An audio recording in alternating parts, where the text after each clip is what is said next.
بسم اللہ الرحمن الرحیم۔ حضرت ابن عباس رضی اللہ تعالیٰ عنہما سے روایت ہے ان النبی صلی اللہ علیہ وسلم قرأ سورۃ النجم وسجد معہ المسلمون،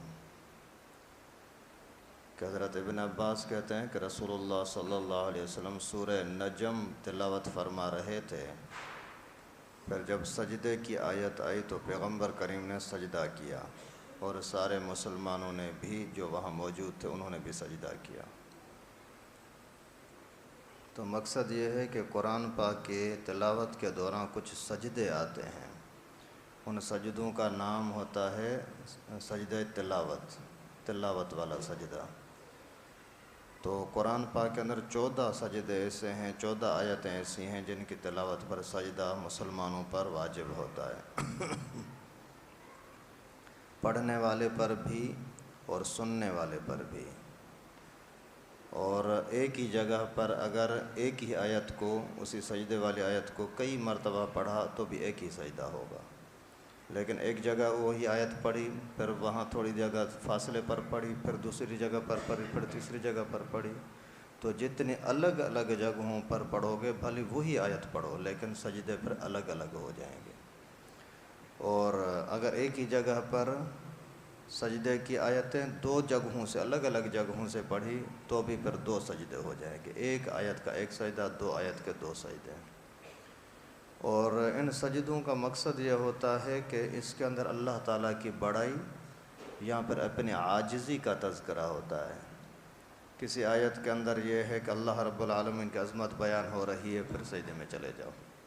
کہیں یہ ہے کہ اللہ تعالیٰ کی ناراضگی کا تذکرہ ہے، توبہ کی خاطر آدمی سجدے میں چلا جائے، کبھی شکر کی خاطر آدمی سجدے میں چلا جائے، لیکن انہی 14 جگہوں پر سجدہ کر سکتے ہیں، اس کے علاوہ نہیں۔ اور اسی سجدے کا طریقہ یہ ہے کہ باوضو ہو، صرف اللہ اکبر کہہ کر کے اور سجدے میں جائیں گے، 3 5 7 کتنا بھی طاق مرتبہ سبحان ربی الاعلی ادب کے ساتھ پڑھیں گے، ادب کے ساتھ، جان چھڑانے والا نہیں، پھر اللہ اکبر کہہ کر کے واپس آ جائیں گے، بس سجدہ ہو گیا۔ دل میں ارادہ ہونا ضروری ہے کہ میں سجدے تلاوت کر رہا ہوں۔ اور 2-3 سجدے بھی اگر ایک ہی ٹائم پر آپ کے اوپر آ گئے ہیں تو ہر سجدے کے لیے اٹھ کر کے کھڑا ہونا ضروری نہیں ہے۔ اتحیات میں بیٹھے ہو وہیں صحیح سجدہ کرو تو بھی ٹھیک ہے، کھڑے تھے وہاں سے سجدے میں چلے گئے تو بھی ٹھیک ہے۔ اور مکروہ ٹائم کے اوپر یہ سجدہ کرنے کی اجازت نہیں ہے۔